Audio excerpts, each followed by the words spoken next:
Polícia Ambiental apreende embarcações que transportavam madeira ilegal no Rio Negro. Assaltantes fazem refém de fogem, levando R$100 de transportadora na capital. Vereadores discutem o custo da CPI da água, que começa oficialmente na quarta-feira na Câmara de Manaus. Depois de terminar em último lugar no primeiro turno do Campeonato Amazonense, o Rio Negro é um novo líder na segunda fase da competição. Aberta a temporada de ensaios do Fubá. Lado a lado, caprichoso e garantido, deram uma prévia do repertório que vai animar este ano o Festival de Paris 15. Essas e outras notícias agora, Band Cidade.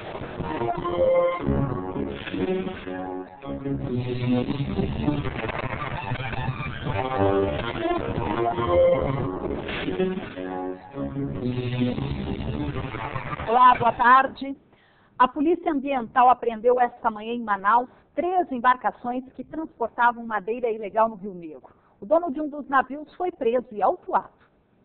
As 3 embarcações foram abordadas por policiais ambientais no Rio Negro. Uma delas levava cerca de 50 metros cúbicos de madeiras nobres e também de azimbre, muito usada na construção civil. A madeira veio do município de Manacapuru, no interior do Amazonas, e seria usada aqui na capital, em Manaus, na fabricação de móveis.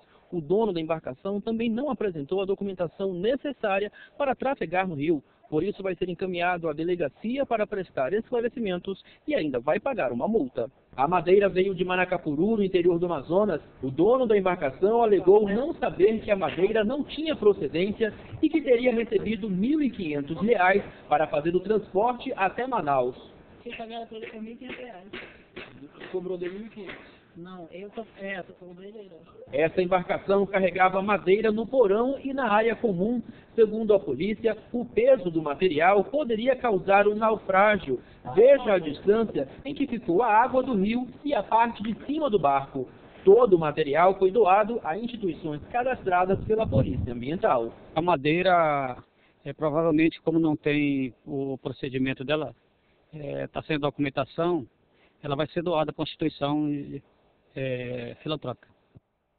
Amanhã foi de protestos em 2 escolas da capital. No Colégio da Polícia Militar, pais e estudantes reclamaram da mudança repentina do horário de entrada. Hoje, muitos alunos ficaram do lado de fora. E alunos de uma escola estadual foram até o Palácio do Governo pedir o retorno da diretora.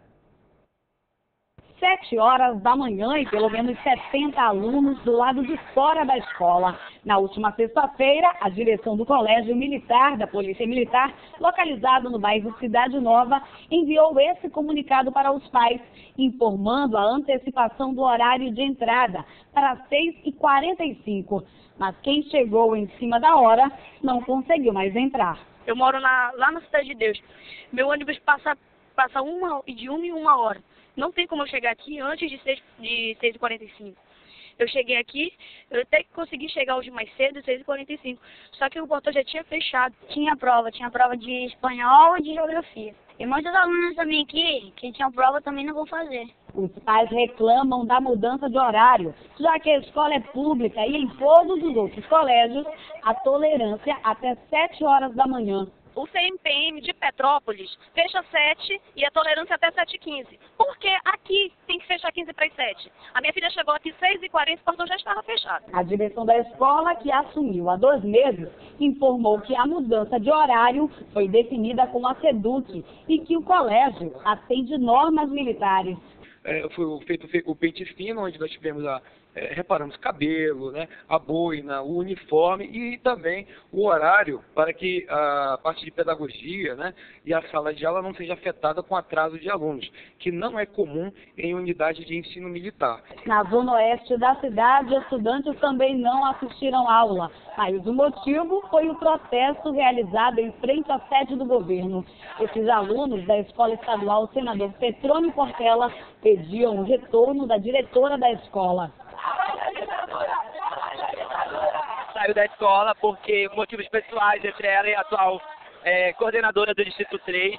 Reivindicamos, queremos a nossa diretora de volta, Solange Guedes, e viemos aqui à sede do governo para fazer essas reivindicações. Essa é a segunda mudança na direção em menos de 1 ano e, segundo os estudantes, a falta de definição tem prejudicado as aulas. Acontece na escola, a escola fica uma zona. Os alunos formaram uma comissão e conversaram com o vice-governador do Amazonas. A próxima reunião já foi marcada com o secretário estadual de Educação. Ele falou que a gente poderia voltar 3 horas atrás para tentar conseguir o secretário Gideão, para que aí nós pudéssemos apurar os fatos e tomar as devidas providências.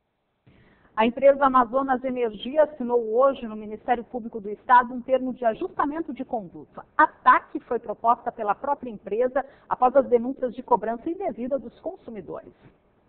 A denúncia contra a empresa Amazonas Energia foi protocolada no Ministério Público do Estado no dia 13 de março. A empresa é acusada de cobrar altas taxas de energia dos consumidores. Hoje, a concessionária assinou um termo de ajustamento de conduta, se comprometendo em não cortar a ligação de consumidores que não efetuaram pagamentos nos meses de dezembro e janeiro. A Amazonas Energia também não deve incluir os nomes dos consumidores nos serviços de proteção ao crédito, mas o termo só vale para os consumidores que formalizaram denúncia junto à empresa e nos órgãos de defesa. A polícia da capital procura por uma quadrilha que assaltou nesta madrugada uma transportadora na zona sul da cidade. Funcionários foram feitos reféns e os bandidos fugiram levando uma grande quantidade em dinheiro. Samira Benoliel.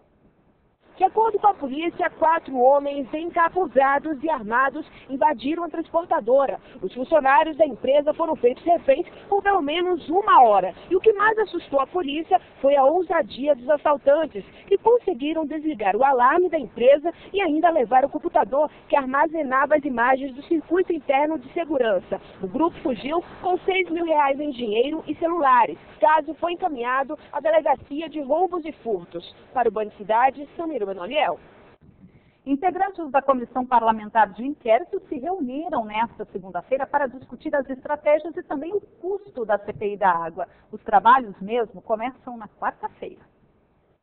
Hoje a reunião foi informal, mas já definiu a contratação de pessoal para o trabalho. O presidente era oficial CREA, que o CREA indique o engenheiro nessa área, como também a questão do auditor fiscal, será feita ao ofício, a associação deles, como também da OAB, para que indique essas pessoas. O assunto da CPI é polêmico, já que é a segunda investigação realizada pela Câmara Municipal de Manaus. Em 2005, a empresa Águas do Amazonas foi alvo de CPI. O relatório final pediu a quebra do contrato, o que não foi feito. Uma série de investigações que foram encaminhadas ao Ministério Público, que, aliás, nesse campo específico, o Ministério Público abriu as investigações e ainda está em curso boa parte dessa investigação. Depois de uma CPI praticamente dizendo pela quebra do contrato, é preciso a gente verificar o que aconteceu nesse período e por que mesmo essa empresa não cumprindo o contrato, ela permaneceu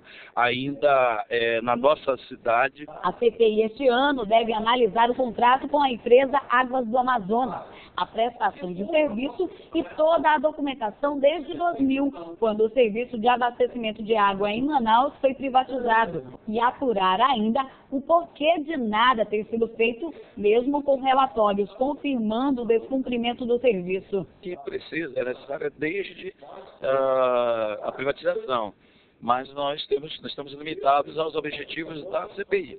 Então nós vamos ver, lógico que se precisamos de um contexto, vamos analisar o contexto. A comissão já foi instalada. A CPI será instalada na próxima quarta-feira e tem um prazo de 30 reuniões, prorrogáveis por mais 15 para a conclusão, podendo ser suspensa por conta do período eleitoral. Os membros da CPI terão que ter aí bastante amadurecimento para não deixar que a CPI seja alvo de palanque eleitoral e político.